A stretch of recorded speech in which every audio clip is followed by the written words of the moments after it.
नहीं करूंगी नीचे लगा हाथ हुआ मेरे को टीटी वाला बोला के बात लेडीज और जेंट्स अभी बोला तेरे बात पे बोला तेरे को पहले तो हम मारेंगे उसके बाद बोला लेडीज से कैसे तू बदतमीजी करी हट यहाँ से हट जा बात पे चौदह मेरे बेटा इंजीनियर और मेरा पति सुपरवाइजर अभी इतना मारोगे ना तेरे हमें हालत खराब कर बोलाओ कौन बोला ना लेडीज से कैसे तू बात कर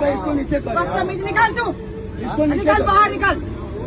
लेडीज से कैसे बात करिए इसमें घुस के जनरल बॉडी में घुस गई है लेडीज में कैसे बोल रहे हैं शक्कर खराब है लड़का शादी कर रहे हैं मेरी बहन नहीं है अरे मेरी बेटी नहीं है तेरे से ज्यादा सुंदर है और मेरा पति तेरे से ज्यादा सुंदर है और मेरा पति सुपरवाइजर है वो मेरे सर मारोगे ना एकदम ठुकरा समझी आई मेरे पति सुपरवाइजर और पंडित थोड़ी सच्चा बात नहीं आई सकल भी आ रही है पंडित से किस तरह से